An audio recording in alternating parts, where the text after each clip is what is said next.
الحمد لله نحمده ونستعينه ونستغفره ونعوذ بالله من شرور أنفسنا ومن سيئات أعمالنا. من يهد الله فلا مضل له ومن يضلله فلا هادي له. ونشهد أن لا إله إلا الله وحده لا شريك له. ونشهد أن سيدنا وحبيبنا ونبينا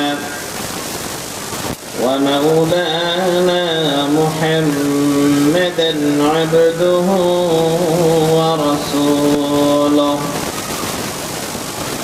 الذي أرسله بالحق بشيرا ونذيرا وداعيا إلى الله بإذنه وسراجا وقمرا منيرا. فقد قال الله تعالى في كلامه المجيد وفي فرقانه الحميد: أعوذ بالله من الشيطان الرجيم. بسم الله الرحمن الرحيم. إن الذين آمنوا وعملوا الصالحات كانت لهم جنات الفردوس نزلا خالدين فيها لا يبغون عنها حولا. وقال تعالى مخبرا وآمرا: إن الله وملائكته يصلون على النبي يا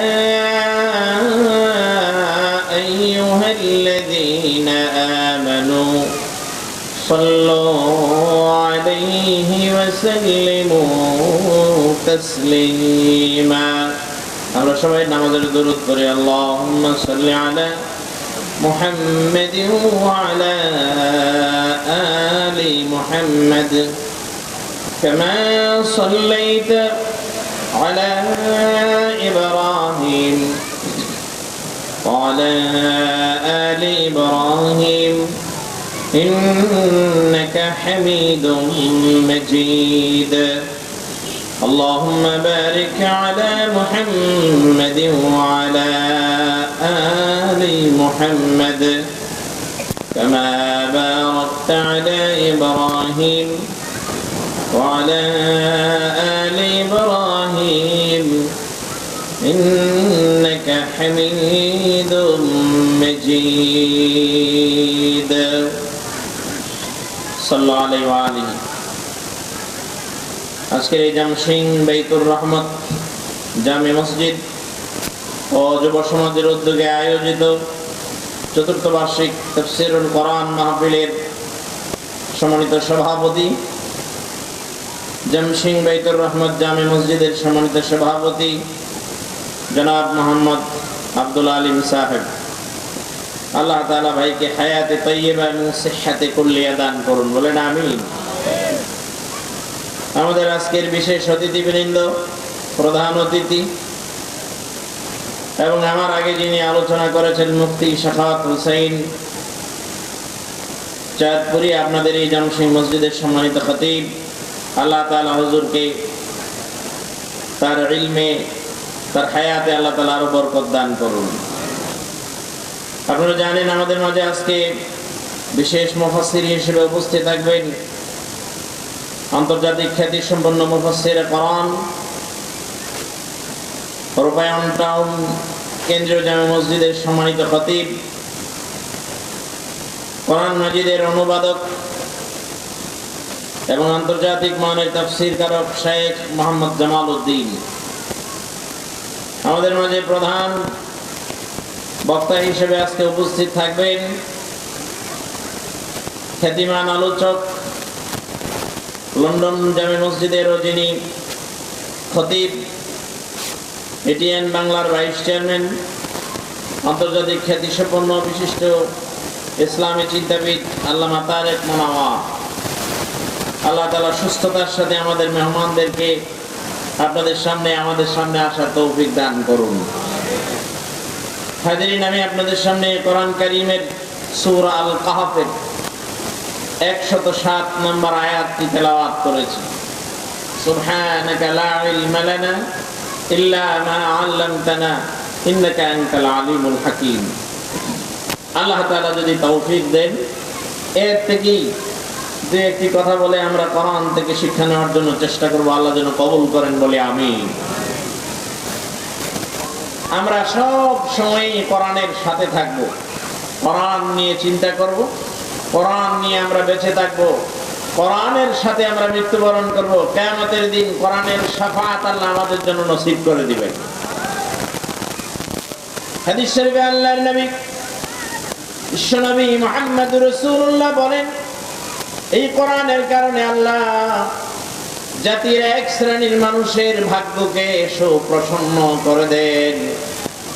কোরআন কারীমে আল্লাহ তাআলা বলছেন, তাহা মা আনজালনা আলাইকাল কুরআনা লিতাশকা। এজন্য আমি কোরআন নাজিল করিনি। আল্লাহ তাআলা বলছেন যে আপনার ভাগ্য ছিন্ন ভিন্ন হয়ে যাবে, আপনি দুর্ভাগা হয়ে যাবে, এই জন্য আমি কোরআন নাজিল করিনি। বরং জাতির মানুষেরা যদি কোরআন মানতে চায়, কোরআন অনুযায়ী যদি চলতে চায়, তাহলে কি হবে? আল্লাহ রাব্বুল আলামিন বলছেন, ওয়ালাউ আন্না আহলাল কুরা আমানু ওয়াত্তাকাউ লাফাতাহনা আলাইহিম বারাকাতিন মিনাস সামাই ওয়াল আরদ। কোন জাতির মানুষ যদি কোরআন অনুযায়ী চলতে চায়, কোরআনকে যদি তাদের কিতাব হিসেবে গ্রহণ করে, তাদের গাইডলাইন হিসেবে যদি কোরআনকে গ্রহণ করে, তাহলে আল্লাহ রাব্বুল আলামিন আকাশ এবং জমিনের সবগুলো বরকতের দরজা ওই জাতির জন্য আল্লাহ খুলে দেয়। তাহলে বরকত পেতে হলে একটি কিতাবের অনুসরণ আমাদেরকে করতে হবে, যেটির নাম হলো কোরআন। জোরে বলেন কি নাম? কোরআন। আল্লাহ রাব্বুল আলামিন এই কোরআনুল কারীম রাসূল করিম সাল্লাল্লাহু আলাইহি ওয়াসাল্লামের উপরে নাযিল করলেন। আমরা জানি কোরআন একদিনে নাযিল হয় নাই, সময়ের ব্যবধানে প্রয়োজনে অল্প অল্প করে আল্লাহ তার রাসূলের উপরে কোরআন নাযিল করেছেন। আল্লাহ রাব্বুল আলামিন অন্য ভাষায় নাযিল না করে প্রসিদ্ধ ভাষা সাইয়েদনা হযরত আদম আলাইহিস সালামের ভাষা, আল্লাহ তাআলা জান্নাতের ভাষায়, কবরের ভাষায়, পরকালের ভাষায় আল্লাহ রাব্বুল আলামিন এই কোরআন কেন নাযিল করেছেন? নাযিল হয় কিতাব আল্লাহ রাব্বুল আলামিন আমাদেরকে পড়তে বলেছেন, এর অনুসরণ করতে বলেছেন। কেউ যদি কোরআন অনুযায়ী না চলে, কোরআন যদি পড়তে না চায়, পড়ার জন্য চেষ্টা যদি না করে, কি শাস্তি হবে তার?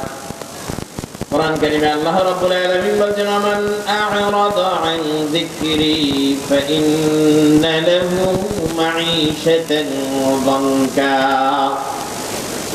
ওয়া নাহশুরুহু ইয়াওমাল কিয়ামাতি আ'মা قال رب لم حشرتني أعمى وقد كنت بصيرا আল্লাহ রাব্বুল আলামিন বলছেন কিয়ামতের দিন আল্লাহ এক শ্রেণীর মানুষকে অন্ধ বানায় উঠাবেন। এই মানুষগুলো অন্ধ হবে, মাথা থাকবে নিচের দিকে, পা থাকবে উপরের দিকে। বলেন নাউযুবিল্লাহ। আল্লাহ তাআলা এই ধরনের উত্থান থেকে হাসরের ময়দানে জিল্লতিজনক উত্থান থেকে হাসরের ময়দানে জিল্লতির উঠা থেকে আল্লাহ আমাদেরকে হেফাজত করুন। বলেন আমিন। এক শ্রেণীর মানুষের মাথা থাকবে নিচে, পা উপরে, অন্ধ বানায়া হাসরের ময়দানে আল্লাহ উঠাবেন। অন্ধ হবে, কিছুই দেখবে না দুই চোখে। এই মানুষগুলো বলবে قال رب لم حشرتني أعمى, আল্লাহ আপনি আমাদের অন্ধ বানালেন কেন? দুনিয়াতে আমাদের চোখ ছিল, সব দেখতাম। আল্লাহ রাব্বুল আলামিন তাদেরকে বলবেন قال كذلك أتتك آياتنا, আমার আয়াতগুলো যখন তোমাদের কাছে গিয়েছে ফানাসিতাহা, এগুলোর দিকে ফিরেও তাকাও নাই, ভুলে গিয়েছিলে। ওয়াকাযালিকাল ইয়াউমা তুনসা, এজন্য আমি আল্লাহ তোমাদেরকে ভুলে গেলাম। কোরআন কোন জাতির ভাগ্যকে সুপ্রসন্ন করে দেয়, আবার এই কোরআনের কারণে কোন জাতির ভাগ্য আবার দুর্ভাগা জাতিতে পরিণত হয়। আল্লাহ তাআলা যেন আমাদেরকে সৌভাগ্যশালীদের সাথে শামিল রাখেন। বলে আমিন। সূরা আল কাহফের 7 নম্বর আয়াত তেলাওয়াত করেছি। আল্লাহ রাব্বুল আলামিন বলছেন ইন্নাল্লাযীনা আমানু, নিশ্চয়ই যারা ঈমান আনে, ওয়া আমিলুস সালিহাত, ভালো কাজ করে, নেকের কাজ করে, কানাত লাহুম জান্নাতুল ফিরদাউস নুজুলা, আমি আল্লাহ রাব্বুল আলামিন ঈমান আনলে পরে, ভালো কাজ করলে, নেকের কাজ করলে, ওই লোক মৃত্যুবরণ করলে তার জান্নাত বানায়া দিব। আল্লাহ এটা বলেন নাই। কানাত তাকুন, এটা হলো মাজির থেকে অতীতকালীন শব্দ। কানাত লাহুম জান্নাতুল ফিরদাউসি নুজুলা, আমি আল্লাহ তাআলা তার জন্য অলরেডি জান্নাতুল ফিরদাউসকে রেডি করে রেখেছি। সব মুফাসসিরিন মুহাদ্দিসিনেরা একমত, আল্লাহ জান্নাত বানাবেন না, বরং বানিয়ে রেখেছেন, অলরেডি প্রস্তুত করা আছে। সূরা কাহফের 7 নম্বর আয়াতের আলোকে ঈমান আনলে, নেক আমল করলে পরে আল্লাহ জান্নাত দেওয়ার জন্য ওয়াদা করেছেন। তাও সাধারণ জান্নাত নয়। আমরা জানি 8টি জান্নাতের মধ্যে সবচাইতে শ্রেষ্ঠ জান্নাত হলো জান্নাতুল ফেরদাউস। আল্লাহ তাআলা এই আয়াতে জান্নাতুল ফেরদাউস দেওয়ার জন্য ওয়াদা করেছেন। শর্ত হচ্ছে দুইটি, ঈমান লাগবে আর নেক আমল লাগবে।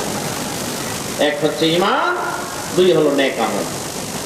প্রিয় ভাইরা আমার, তিনি বড় দয়ালু, আল্লাহ বড় দাতা।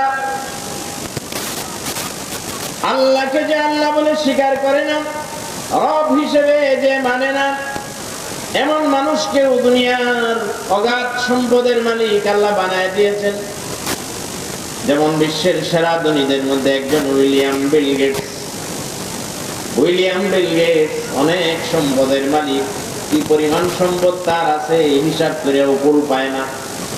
কারণ হিসাব করতে করতে যে সময় যায়, ওই সময়ের মধ্যে তার সম্পদ আবার বেড়ে যায়। উইলিয়াম বিল গেটসের মতো ধনী মানুষ যদি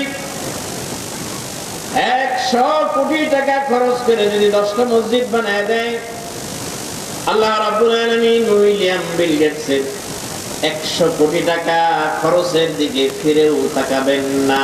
বলেন নাউযুবিল্লাহ। সাধারণ মানুষ, একেবারে আপনা মানুষ, যার কোনো আয় ইনকাম নাই, একেবারে উপার্জন কম, একজন শ্রমিক, একজন রিকশাওয়ালা, কুলি মজুর যদি তার হালাল উপার্জন থেকে 1টি পয়সা, 1টি টাকা যদি আল্লাহর রাস্তায় দান করে, রাসূল করিম সাল্লাল্লাহু আলাইহি সাল্লাম হাদিস শরীফে ইরশাদ করেন, কোন ব্যক্তি যদি আল্লাহর সন্তুষ্টির জন্য তার হালাল উপার্জন থেকে দান করে, এতিমের হাতে, বিধবার হাতে, মাহফিলের দান বক্সে, মসজিদের ফান্ডে যাওয়ার আগে ইন্নামা ইয়াতাকাব্বালুল্লাহু বিয়ামিনিহি, ওই দানটা আল্লাহ তার নিজের ডান হাতে আগে গ্রহণ করে। আপনারা কি আমার কথা বুঝতে পারতেছেন? কোন হাতে? জোরে বলতে হবে, কোন হাতে? কে গ্রহণ করেন? সুবহানাল্লাহ। সুবহানাল্লাহ বলবেন না? উইলিয়াম বিল গেটসের 100 কোটি টাকা খরচ করলে আল্লাহ ফিরে তাকান না। আর সাধারণ একজন ইমানদার 1 টাকা যদি দেন ইয়েতিমকে, বিধবাকে, অনাথকে, অনাথিনীকে, মসজিদে মাহফিলে দ্বীনের জন্য, আল্লাহ দ্বীন প্রতিষ্ঠার জন্য, জিহাদ ফি সাবিলিল্লাহর জন্য আপনি যদি 1 টাকা দেন, বুখারীর বর্ণনা, ইন্নামা ইয়াতাকাব্বালুল্লাহু বিয়ামিনিহি, আল্লাহ তাআলা ওই ফান্ডে যাওয়ার আগে তিনি তার নিজের ডান হাতে এটাকে গ্রহণ করে। এরপরে একজন ফেরেশতাকে দায়িত্ব দেন। ওই ফেরেশতার কাজই হলো আপনার এই দানকে বৃদ্ধি করবেন, সমৃদ্ধি করবেন, এটাকে সওয়াব শুধু বাড়াইতে থাকবেন, বাড়াইতেই থাকবেন। আল্লাহর নবী বলেন, উহুদ পাহাড়ের মতো বড় করে আল্লাহ কিয়ামতের দিন তার আমলনামা এটা ফিরায় দেবে। এর মূল কারণ হলো আপনার ঈমান আছে আর উইলিয়াম বিল গেটসের ঈমান নাই। ঈমান নাই যার, তার কোনো মূল্য নাই, পরকালে তার কোনো মূল্য থাকবে না। পৃথিবীতে আল্লাহ তাআলা অনেক নবী এবং রাসূল পাঠিয়েছেন। সব নবীদের পাঠানোর পরে আল্লাহ বলে দিয়েছেন, ওই জামানার মানুষ যারা, সব মানুষগুলো নবীর অনুসরণ করবে, নবীর আদর্শ অনুযায়ী তাদের জীবন গঠন করবে। আমরা জানি এমন একজন নবী দুনিয়ায় এসেছিলেন, হযরত নূহ আলাইহিস সালাম। নূহ আলাইহিস সালাম দাওয়াত দিয়েছেন মানুষের মাঝে, নিজ পরিবারের কাছে। হযরত নূহ আলাইহিস সালামের ছেলে নূহ আলাইহিস সালামের আদর্শ অনুযায়ী জীবন গঠন করতে রাজি হয় নাই। আল্লাহর নবী নূহ আলাইহিস সালামের উপরে ঈমান আনে নাই। এজন্য কিয়ামতের দিন হযরত নূহ আলাইহিস সালাম নিজের সন্তানকে সুপারিশ করার মতো কোনো সুযোগই পাবেন না। ঈমান না থাকার কারণে আল্লাহর নবী নিজের সন্তানকে সুপারিশ করতে পারবেন না। আরেকজন নবী এসেছিলেন, হযরত লূত আলাইহিস সালাম। লূত আলাইহিস সালামের স্ত্রী ছিল কাফের। লূত আলাইহিস সালামের স্ত্রী আল্লাহর নবী লূত আলাইহিস সালামের আদর্শ অনুযায়ী জীবন গঠন করতে রাজি হয় নাই, ঈমান আনে নাই নবীর উপরে। কিয়ামতের দিন হযরত লূত আলাইহিস সালাম তার স্ত্রী ঈমান না আনার কারণে কিয়ামতের দিন তিনি শাফাআতের কোনো সুযোগ পাবেন না। স্ত্রীর ব্যাপারে আল্লাহর কাছে তিনি কিছুই বলতে পারবেন না, আল্লাহ সুযোগই দিবেন না।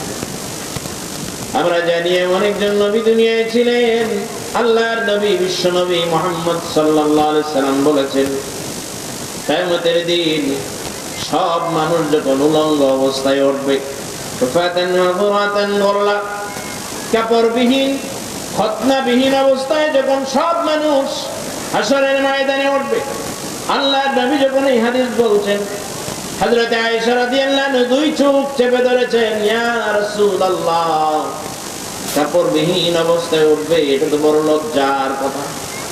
আল্লাহর নবী বলেন, আয়েশা রে শোনো, কাপড় গায়ে আছে না নাই এই বিবেচনা করার মতো সময়টুকুন পাবে না। ওই ভয়াবহ অবস্থায় যে মানুষগুলো হাশরের ময়দানে উঠবে, তাদের ভিতর থেকে আল্লাহ তাআলা একজনকে প্রথম কাপড় পরিধান করায় দেবেন। তিনি হচ্ছেন জলিলুল কদর নবী হযরত ইব্রাহিম আলাইহিস সালাম। সব নবীদের জন্য নির্দিষ্ট সময় ছিল, নির্দিষ্ট জায়গা ছিল। তিনি তার এই জায়গার বাইরে রিসালাতের দায়িত্ব প্রচার করার তার প্রয়োজন নেই। সময় শেষ হয়ে গিয়েছে, নবীর রিসালাতের টাইম শেষ। ওই নবী তার নির্দিষ্ট সময়ের পরে আর তার রিসালাতের কর্তৃত্ব থাকে না। কিন্তু হযরত ইব্রাহিম আলাইহিস সালাম এমন একজন নবী, নামাজের মধ্যে আমরা যার নাম না নিয়ে নামাজই শেষ করতে পারি না। আল্লাহুম্মা সাল্লি আলা মুহাম্মাদ ওয়া আলা আলি মুহাম্মাদ কামা সাল্লাইতা আলা ইব্রাহিম, যাকে আমাদের জাতির পিতা বলেছেন কে? আরো জোরে বলেন, কে বলছেন? ওরে আমাদের স্বভাব কত খারাপ! আল্লাহ আমাদের জাতির পিতা দিলেন সন্তুষ্ট হইয়া, ওয়ারাদিতু লাকুমুল ইসলাম দীনা, আল্লাহ আমাদেরকে ইসলাম দিলেন সন্তুষ্ট হইয়া। আল্লাহ কোরআন কারিমে বললেন ওয়ারাদিতু, আমি সন্তুষ্ট হয়ে তোমাদেরকে ইসলাম দিলাম জীবন ব্যবস্থা হিসেবে। এটা আমাদের পছন্দ হয় নাই।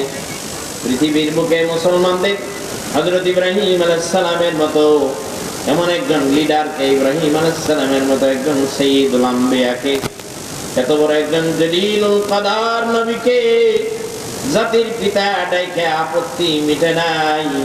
যুগে যুগে জায়গায় জায়গায় মানুষগুলো নতুন নতুন করে জাতির পিতা তৈরি করেছে। বলেন ঠিক না বেটি? কত বড় হতভাগা, কত বড় হতভাগা! আল্লাহ তাআলা আমাদেরকে এগুলো থেকে হেফাজত করুন। বলেন আমিন। ও ভাই আমার, হযরত ইব্রাহিম আলাইহিস সালামের পিতা আযার ইব্রাহিম আলাইহিস সালামের প্রতি ঈমান আনেননি। কুফরি অবস্থায় তার মৃত্যু হয়েছে। কিয়ামতের দিনে এত বড় জলিলুল কদর নবী হযরত ইব্রাহিম আলাইহিস সালাম, তিনি তার পিতাকে সুপারিশ করার কোনো সুযোগই পাবেন না। বুখারীর বর্ণনায় আসছে, আল্লাহর নবী মুহাম্মদুর রাসূলুল্লাহ সাল্লাল্লাহু আলাইহি ওয়াসাল্লাম বলছেন, কিয়ামতের দিন হযরত ইব্রাহিম আলাইহিস সালাম যখন দেখবেন তার পিতা আযারকে শিকল পরানো অবস্থায় জাহান্নামের ফেরেশতারা টেনে টেনে জাহান্নামের দিকে নিয়ে যাচ্ছে, হযরত ইব্রাহিম আলাইহিস সালাম আল্লাহর দিকে, আল্লাহকে ডাকবেন, ফিরে আল্লাহ আল্লাহ। আল্লাহ রাব্বুল আলামিন হযরত ইব্রাহিম আলাইহিস সালামকে বলবেন, ও ইব্রাহিম, তুমি আরেকবার তাকাও। হযরত ইব্রাহিম আলাইহিস সালাম পিতা যেখানে ছিল ওই জায়গায় আরেকবার তাকায় দেখবেন পিতার জায়গায় পিতা নাই। জাহান্নামের একটা শিকল পরানো অবস্থায়, রক্তাক্ত অবস্থায় ফেরেশতারা টেনে টেনে জাহান্নামের দিকে নিয়ে যাচ্ছে। বলেন নাউযুবিল্লাহ। কিয়ামতের দিন হযরত ইব্রাহিম আলাইহিস সালাম নিজের পিতাকে শাফাআত করার সুযোগ পাবেন না, কারণ পিতার ঈমান ছিল না। আমাদের নবী বিশ্বনবী মুহাম্মদুর রাসূলুল্লাহ সাল্লাল্লাহু আলাইহি ওয়াসাল্লাম জন্মের আগেই পিতা ইন্তেকাল করেছেন। এরপরে দাদা কিছুদিন লালন পালন করেছেন। সবচাইতে দীর্ঘদিন লালন পালন করেছেন রাসূলের আপন চাচা আবু তালেব। আল্লাহর নবীকে তিনি এতটা ভালোবাসতেন, সে আবু তালেবের ভিতরে কাফেররা যখন আল্লাহর নবীকে 3 বছর পর্যন্ত আটকায় রাখলো, জেলে আবদ্ধ করে রাখলো, আল্লাহর নবী তার পরিবার পরিজনকে, হাদিসের বর্ণনায় পাওয়া যায়, খাবারও দিত না, পানিও দিত না। খাবারের অভাবে বনু হাশিমের লোকজন গাছের ছাল খেয়েছে, গাছের পাতা খেয়েছে। তাদের এক একজনের পায়খানা হয়ে গেছিল ছাগলের লেদার মতো, ছাগলের পায়খানার মতো। খাবার নাই, পানিও নাই, খাবার দেয়া বন্ধ, পানিও দেয়া বন্ধ। 3 বছর পর্যন্ত আল্লাহর নবীর সাথে আবু তালিব জেল কেটেছেন। এই 3 বছরের ভিতরে কোন একদিন বা তার পরে যতদিন জীবিত ছিলেন, কোন একদিন ভাতিজা মুহাম্মদকে তিরস্কার করেন নাই, ভ্রু কুঞ্চিত করেন নাই, চেহারা অন্ধকার করে বলেন নাই, ভাতিজা কি একদিন নিয়ে আসলা, এটার দাওয়াত যদি না দিতা, কোরআনের দাওয়াত যদি না দিতা, তাহলে আমার অন্তত এই বিপদে পড়া লাগতো না। একদিনও বলেননি। বরং তারিখে ইসলামীতে পাওয়া যায় প্রতিদিন প্রতি রাত আবু তালিব আল্লাহর নবী শুয়ে যাওয়ার পরে, রাত গভীর হয়ে গেলে পরে আল্লাহর নবীকে ডাইকে উঠায় দিতেন, ও মুহাম্মদ উঠো, তোমার এই জায়গায় শোয়ার দরকার নাই, তুমি যায় আমার বিছানায় ঘুমাও, আমি তোমার বিছানায় ঘুমাই। বলা যায় না তুমি যখন শুয়েছো তখন ফর্সা ছিল।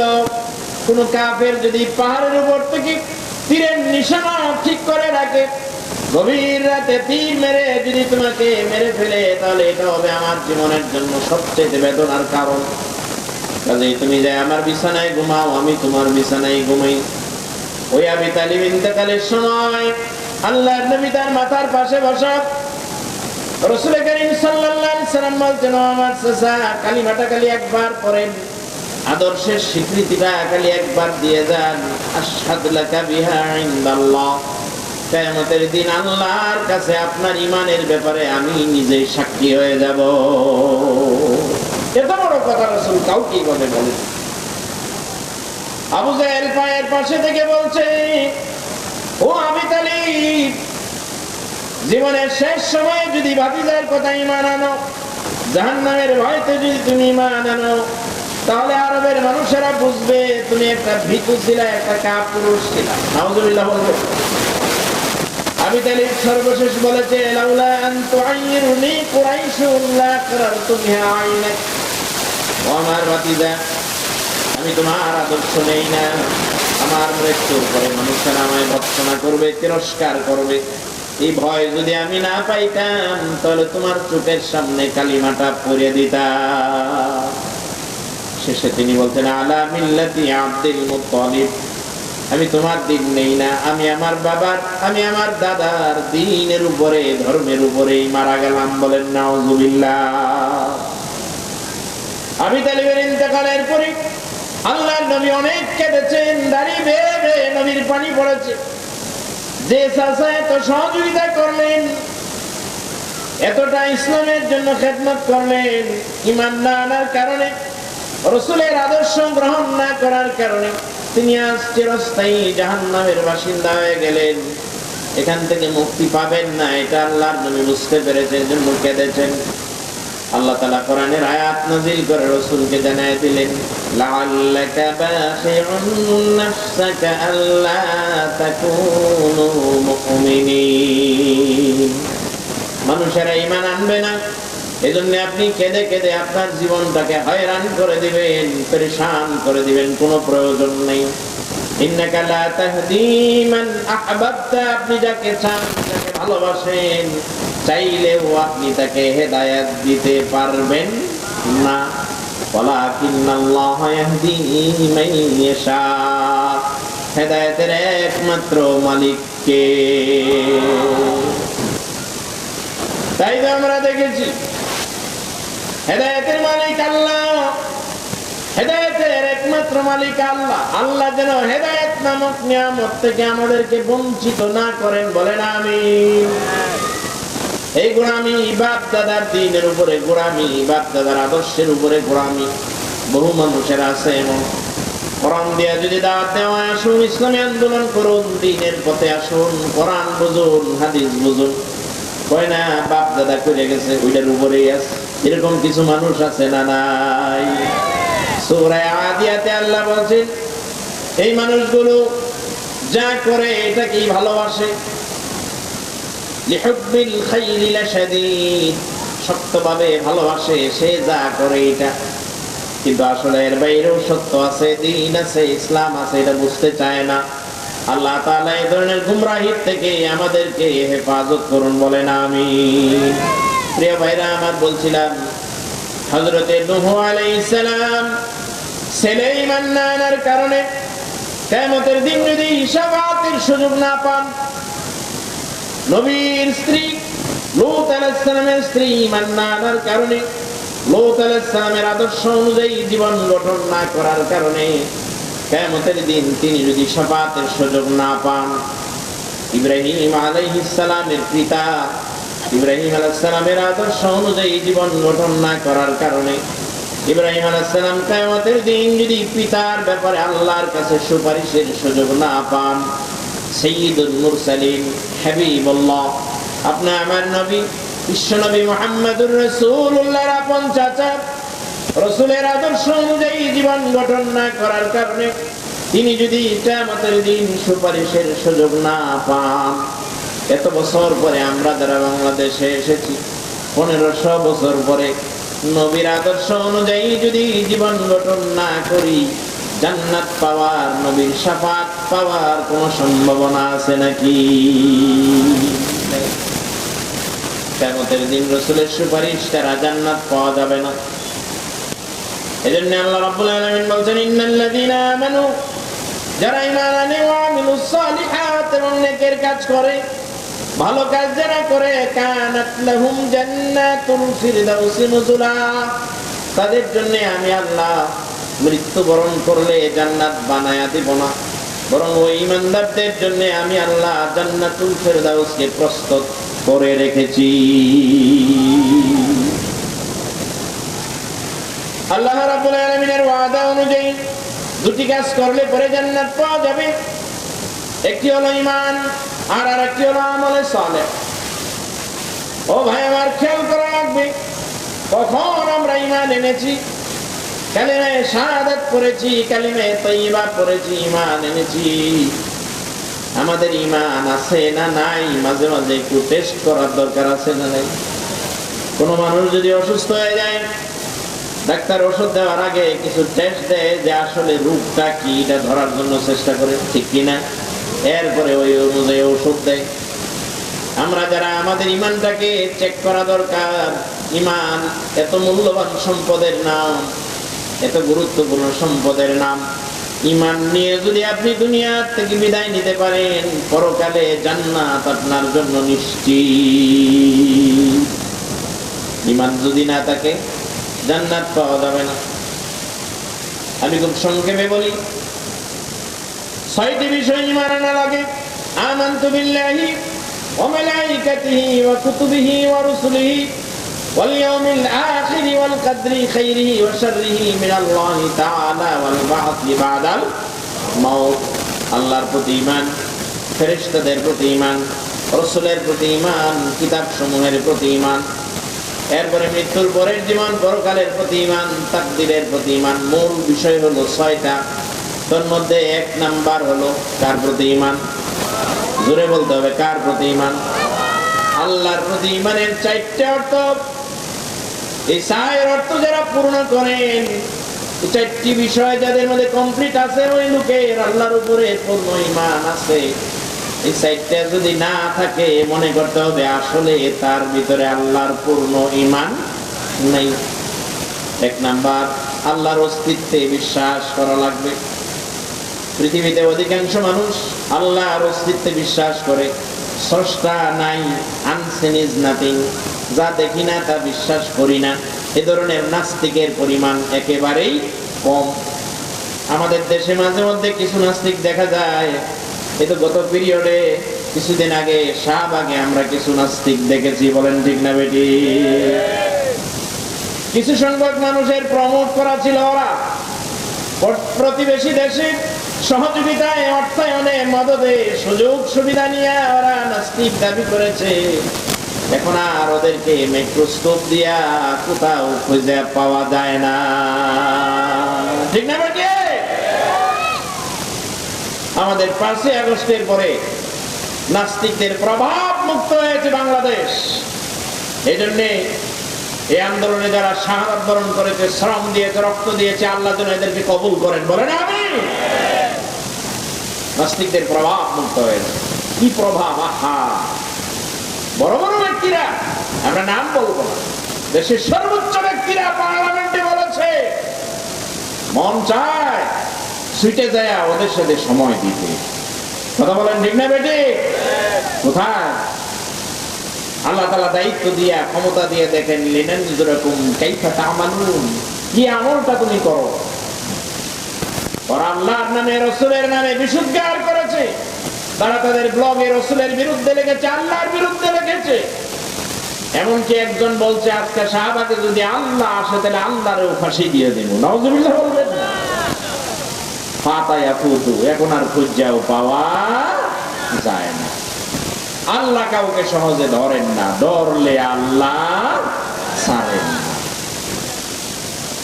প্রিয় ভাইরা আমার, আল্লাহর প্রতি ঈমানের 4টা অর্থের 1 নাম্বার আল্লাহর অস্তিত্বে বিশ্বাস। 2 নাম্বার হলো তার সিফতে বিশ্বাস।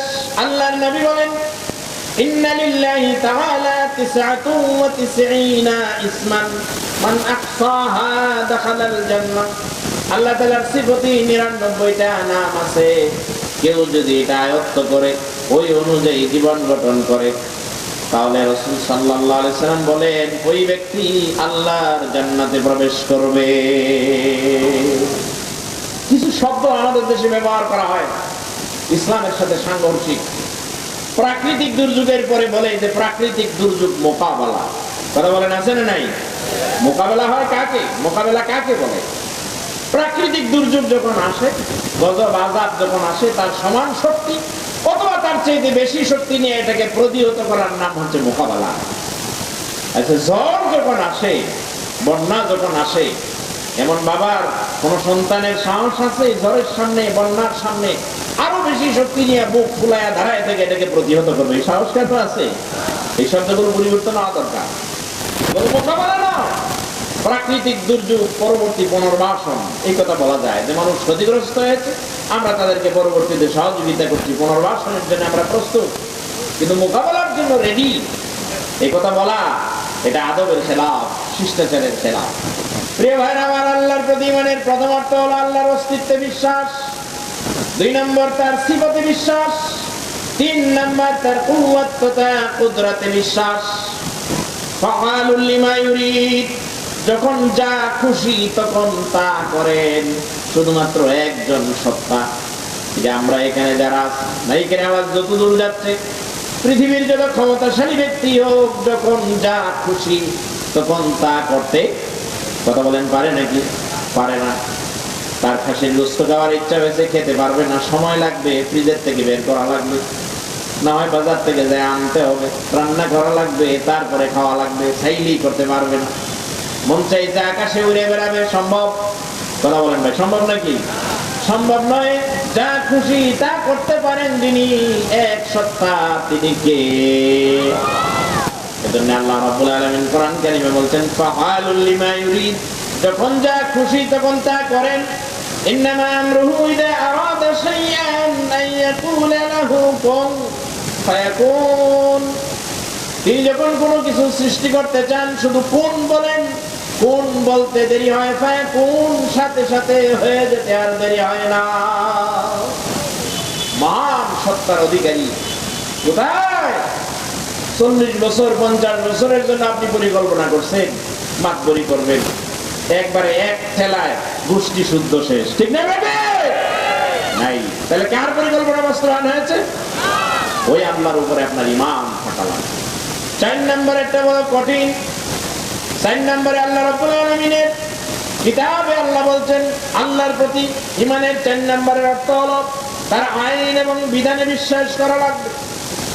এই কথা বললেই বলে হুজুর ইফতার করে ফেলছি, ইফতারের 20 মিনিট আগে, সূর্য ডোবার 20 মিনিট আগে, তা আমরা সবাই এই কথা বলবো নাকি যে ওর রোজা 95% অন্তত হয়ে গেছে? হয়েছে নাকি? পুরোটাই বাতিল। এজন্য আল্লাহর প্রতি ঈমানের যে শর্তগুলো আছে, কোনো একটাও যদি বাদ যায়, কোনো একটা মানতে যদি সমস্যা হয়, তাহলে বুঝতে হবে আল্লাহর প্রতি ওই লোকের ঈমান আসলে নাই। তার অস্তিত্বে যেমন বিশ্বাস করা লাগবে, তার সিফাতে যেমন বিশ্বাস করা লাগবে, কুওয়াত তথা কুদরতে যেমন বিশ্বাস করা লাগবে, শক্তিতে যেমন বিশ্বাস লাগবে। এই দুনিয়ায় চলার জন্য তিনি আমাদেরকে কিছু আইন দিয়েছেন, নিয়ম দিয়েছেন, বিধান দিয়েছেন। ওই আল্লাহর দেওয়া আইন, আল্লাহর দেওয়া বিধানেও বিশ্বাস করার দরকার আছে না নাই? কোরআন কারীমের শুরু থেকে ধরে শেষ পর্যন্ত বিসমিল্লাহির রহমানির রহিমের বা থেকে ধরে মিনাল জিন্নাতি ওয়ান নাস সিন পর্যন্ত বিশ্বাস লাগবে। যা বলেছেন জীবনে মানতে না পারলেও বিশ্বাস করা লাগবে যে হ্যাঁ এটা ঠিক, এটা আমাদের মানা উচিত। কেউ যদি এর ভিতর থেকে একটা বর্ণ অস্বীকার করে, একটা হরফ যদি না মানে, তাহলে তার ঈমান থাকবে না। যেমন আমাদের দেশে কোরআনের মাত্র 4 হরফ মানে না এমন একটা গোষ্ঠী আছে, এটার নাম হলো কাদিয়ানি। নাম শুনছেন কিনা? কাদিয়ানিরা কোরআনের মাত্র হরফ মানে না। কয়টা? জোরে বলেন কয়টা? মা কানা মুহাম্মাদুন আবা আহাদিম মির রিজালিকুম ওয়ালাকিন রাসূলুল্লাহি ওয়া খাতামান নাবিয়্যিন। খা আলিফ তা মিম খাতাম। মুহাম্মদ সাল্লাল্লাহু আলাইহি ওয়াসাল্লাম শেষ নবী। এটা শুধু কাদিয়ানিরা মানে না, কোরআনকে তারা আসমানি কিতাব মানে, মুহাম্মদ সাল্লাল্লাহু আলাইহি সাল্লামকে শ্রেষ্ঠ রাসূল মানে, নবী মানে। কাদিয়ানীদের সেন্ট্রাল মসজিদ বক্সিবাজারে কখনো গেলে পাশে দাঁড়ায় থেকে আপনি শুনবেন আজান দেয়। ওদের মসজিদে ইমাম আছে, খাদেম আছে, মুয়াজ্জিন আছে। আমাদের মসজিদে যেমন আজান হয় আশহাদু আল্লা ইলাহা ইল্লাল্লাহ আশহাদু আন্না মুহাম্মাদার রাসূলুল্লাহ, সেম আযান হয়, সেম নামাজ হয়, নামাজের মধ্যে কোরআনের তেলাওয়াত করে, কিন্তু কোরআনের 4 হরফ না মানার কারণে কাদিয়ানীরা মুসলমান না কাদিয়ানীরা কাফের কোনটা? আরো জোরে বলেন, কাফের না মুসলমান? তাম বিশ্বের সব মুসলমান কর্তৃক স্বীকৃত কাদিয়ানীরা কাফের। তাহলে কয় হরফ না মানলে কাফের হইছে? 4টা। এখন আপনি আর আমি যে ডজন ডজন মানতে রাজি না, এই তো কিছুদিন আগেই বই পাইলেই, কোরআনের বাংলা অনুবাদ পাইলেই বলতো যে জিহাদি বই পাওয়া গেছে, ঠিক না বেটি? যে সমস্ত পুলিশ অফিসাররা এগুলো করেছে, আল্লাহ এদেরকে আমাদের চোখের সামনে বেইজ্জতি, লাঞ্ছিত, অপমানিত করেছেন, ঠিক না বেটি? পৃথিবীর সর্বশ্রেষ্ঠ জিহাদের বইয়ের নাম হচ্ছে, জোরে বলেন কি নাম? জিহাদ তো ফরজ, নামাজ যেমন ফরজ, নামাজ কখনো কখনো সুন্নত হয়, নফল হয়। আপনি ফরজ নামাজ পড়ে ফেলছেন, এখন নামাজ সুন্নত নফল, আপনি চাইলে 2 রাকাত নফল পড়তে পারেন, না পড়লে নাও পড়তে পারেন, কোনো গুনাহ নেই। কিন্তু জিহাদ কখনো ফরজের নিচে নামে না, হয় ফরজে আইন আর না হয় ফরজে কিফায়া। সুবহানাল্লাহ বলবেন না? অন্যায় আছে যেখানে প্রতিবাদ হবে, সেখানে প্রতিরোধ হবে, সেখানে এটার নাম হচ্ছে জিহাদ। কোরআনের কথা সরাসরি ডাইরেক্ট জিহাদের আয়াত, নাম আছে সূরা মুহাম্মদ, এটার অপর নাম সূরা কিতাল। ডাইরেক্ট জিহাদের আয়াত আছে শত শত, 500-র উপরে আয়াত জিহাদ। আর আমরা ইতিপূর্বে দেখেছি আলেম ওলামা ধরতো আর লোকজনকে ধরতো, দইরাই কতগুলো বই পুস্তক সামনে দিয়ে বলতো জিহাদি বই পাওয়া গেছে, ঠিক না বেটি? যারা এই কাজগুলো করেছে, বাইরের দেশের টাকা খেয়ে ইসলামকে এদেশ থেকে মূলোৎপাটিত করার জন্য ইসলামের বিরুদ্ধে ষড়যন্ত্র করে গেছে। ওরা করছে ইসলামের বিরুদ্ধে ষড়যন্ত্র, আর আল্লাহ করেছেন ওদের বিরুদ্ধে। কারটা ফাইনাল হয়েছে? আরো জোরে বলেন, কারটা? কাজে আলেম ওলামা ইসলাম, কোরআন, জিহাদ আর ইসলামের শিআর, ইসলামের আদর্শের বিরুদ্ধে কোনো কথা বলতে গেলে আপনার জন্য বুক কাঁপে, কারণ এক মাঘে শীত যায় না, মাঘ মাস বছরে বছরে আসে। আল্লাহ তাআলা আমাদেরকে হেফাজত করুন, বলেন আমিন। প্রিয় ভাইরা, আমাদের জন্য আল্লাহ রাব্বুল আলামিন এই কিতাব নাযিল করেছেন আমাদের হেদায়েতের জন্য। আযান হচ্ছে, একজন আযান দেন, আযানের পরে আমরা আবার কিছু আলোচনা করব। উঠবেন না তো ইনশাআল্লাহ? জি বসেন, এখানেও জামাত, যারা মসজিদে যেতেন পরে যাবেন। জি আযান। আল্লাহু আকবার, আল্লাহ। কিন্তু শরীরের গন্ধে তার কাছেও যাওয়া যায় না। নাম যদি আতর আলী মিয়া হয়, শরীর থেকে যদি গন্ধ বের হয়, তাহলে নামে আর কাজে মিল আছে নাকি? 95% মুসলমানের দেশ, 90% বা তার কম বেশি। আমাদের দেশে কোনটা ইসলাম দিয়া চলে? শুধু মসজিদ যদি বাদ দেই, মসজিদ চলে আমাদের ইসলাম অনুযায়ী। এই জায়গায় ইমাম যদি নামাজ বেশি পড়াইতে চায়, তাও মুসল্লিরা মানে না, কম পড়াইতে চাইলেও মানে না। এই যে এশার নামাজ 4 রাকাত, মসজিদের ইমাম যদি বলে যে সওয়াব বেশি, 1 রাকাত চলেন সবাই মিললে বেশি আমরা পড়ি, রাজি হবো নাকি কেউ?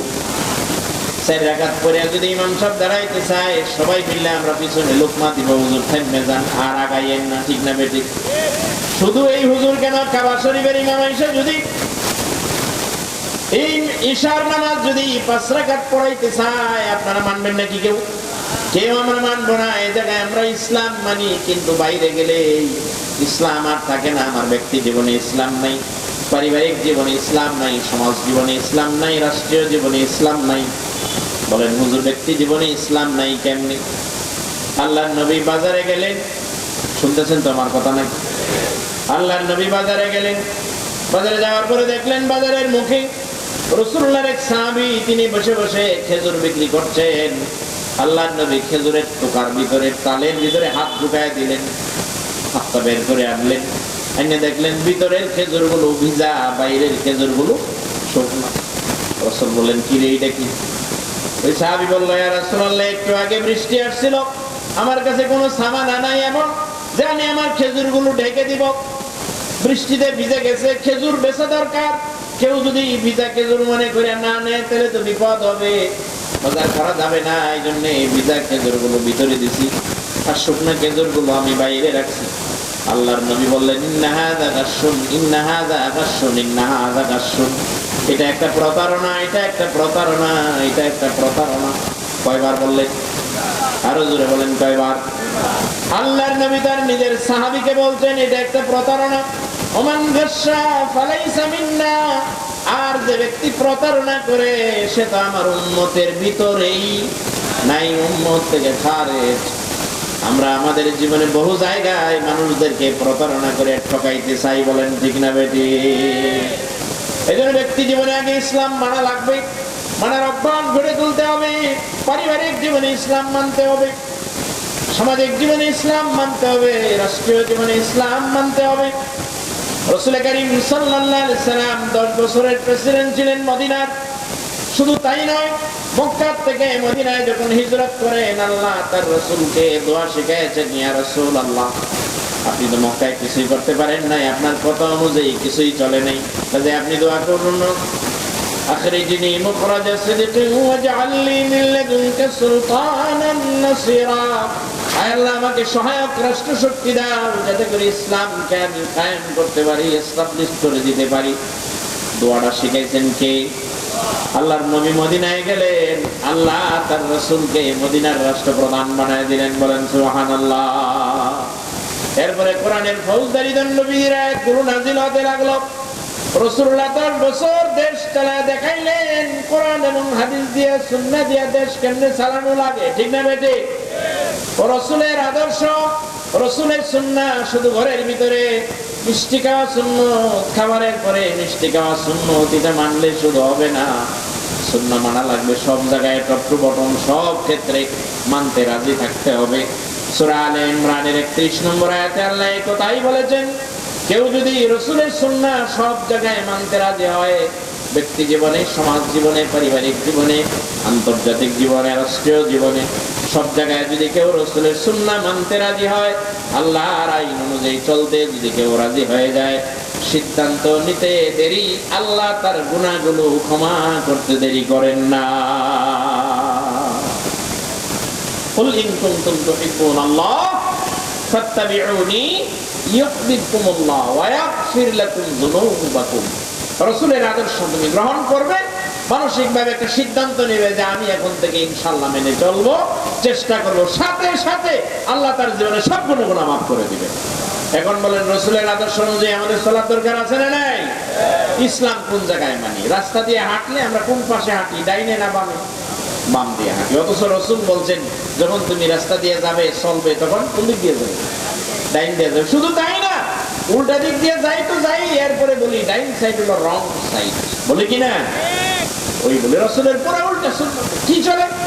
আদালত চলে না, বঙ্গভবন চলে না, তারপরে ফৌজদারি দণ্ডবিধি চলে না, কোর্ট চলে না। আমাদের দেশে 64টা জেলা, 64টা কোর্ট আছে। আপনি বলেন তো এমন একটা জেলার নাম যে জেলা আল্লাহর আইন অনুযায়ী, কোরআন আর সুন্নাহ অনুযায়ী বিচার হয়? আছে? তো ইসলাম কই? রাস্তায় নাই, আদালতে নাই, বিচারে নাই। ইসলাম শুধু আছে আমার কাছে, ওই যে আমি মোহাম্মদ আতর আলী মিয়ার মতো হয়ে গেছি। এই জন্যে ব্যক্তি জীবনে, পারিবারিক জীবনে, সমাজ জীবনে, রাষ্ট্রীয় জীবনে ইসলাম সব জায়গায় মানতে যিনি আগে রাজি হবেন তার নাম মুসলিম। যিনি মানার জন্য মানসিকভাবে প্রস্তুত থাকবেন তিনি হচ্ছেন ঈমানদার। আল্লাহ আমাদেরকে কামেল মুমিন হিসেবে কবুল করুন, বলেন আমিন। আমরা যেন ইসলাম নিয়ে বাঁচতে পারি, ইসলাম নিয়ে মরতে পারি, ইসলাম নিয়ে সাথে নিয়ে যেন কিয়ামতের দিন আল্লাহর সামনে হাজিরা দিতে পারি। আল্লাহ তাআলা আমাদের তৌফিক দান করুন, আমিন। ওয়া মা তাওফীকি ইল্লা বিল্লাহ। সুবহানাকা আল্লাহুম্মা ওয়া বিহামদিকা আশহাদু আল লা ইলাহা ইল্লা আনতা আস্তাগফিরুকা ওয়া আতুবু ইলাইক। আসসালামু আলাইকুম ওয়া রাহমাতুল্লাহি ওয়া বারাকাতুহু।